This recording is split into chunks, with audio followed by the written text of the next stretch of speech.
Hey world, it's me, L.S.D. I decided to split my review on Warhammer 40,000 Space Marine into parts so that I can put it all together in a playlist on YouTube. This first part's just going to be the single player campaign, so if you don't care about single player, sorry, wait for the next review. Just going to go through the first part of the first level real quick and give you a bit of information about the game and Warhammer 40k universe. I don't want to spend too much time on the single player. So let's just start a new game. Don't care, overwrite, play on hard, anything less would just be scrubby. Alright, so I did some audio adjustments here. Hopefully cinematics aren't too loud for you guys. Yeah, so here we go.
Captain Titus, the Orcs have massacred the Forge World's forces, and they have taken the planetary defense weapons. Clever of the damned Orcs. Keeps us off their backs while they loot the Titan war machine. Brace for evasive maneuvers. Pilot, report! Starboard engine is dead, Sergeant. We are losing altitude. Get the ship to safety and find another way down. Aye, Captain. Thunderhawk Lance of Jove returning to launch bay.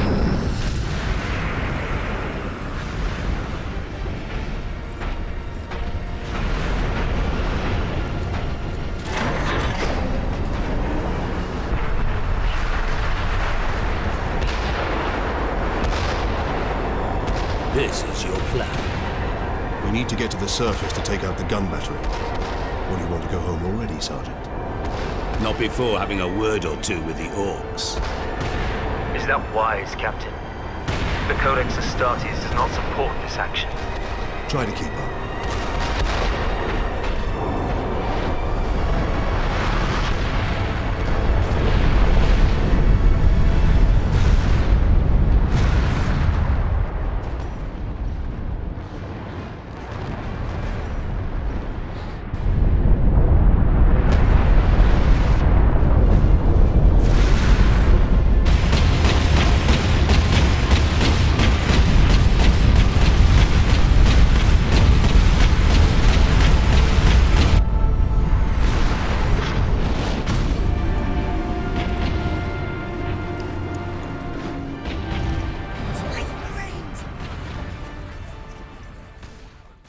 So you're going to notice some video editing that I've done.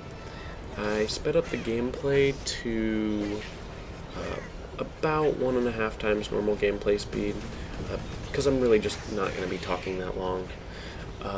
Also, in the cinematic sequences, I did add a little bit of motion blur. It's actually a really sweet plugin called Real Smart Motion Blur for After Effects. It's really nice.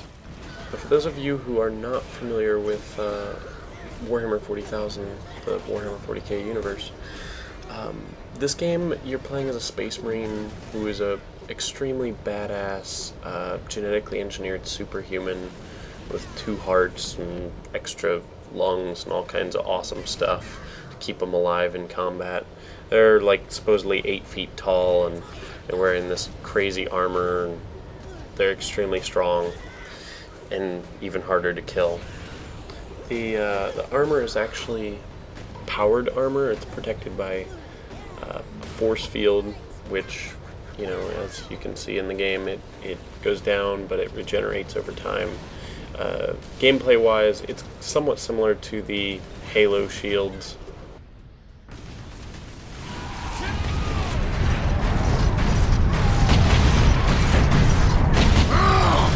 Get off my ship, Space Marine!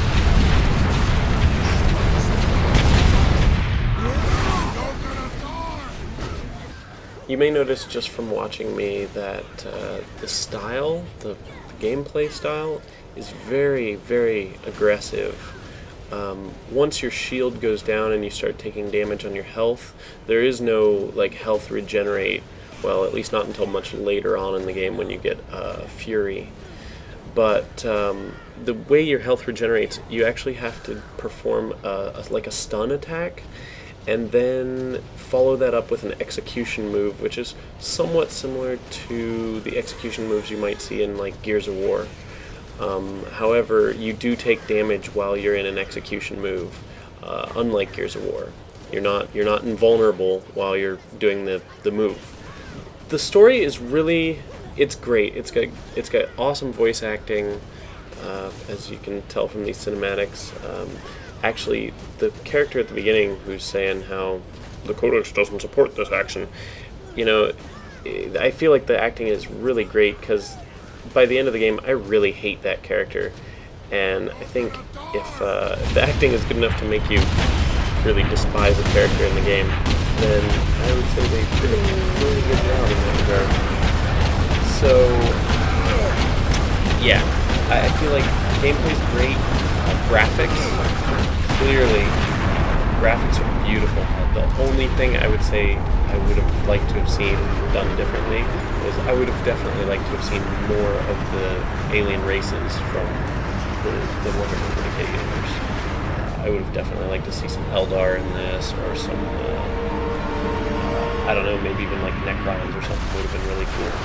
Or even better, I would have liked to have seen the ability to actually like pilot or drive some of the vehicles, because the 40k universe is so chock full of just all kinds of cool vehicles. It would have been really nice to get to actually try some of those out. You know, I think even your basic Rhino transport would have been awesome to just get in that thing and like drive over some enemies. It would have been pretty intense.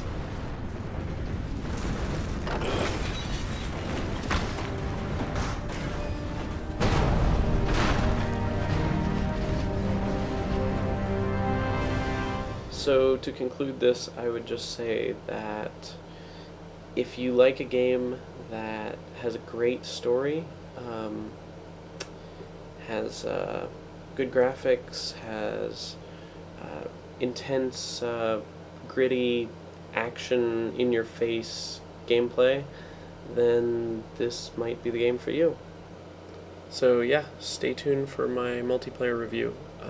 I'll be releasing that as soon as possible.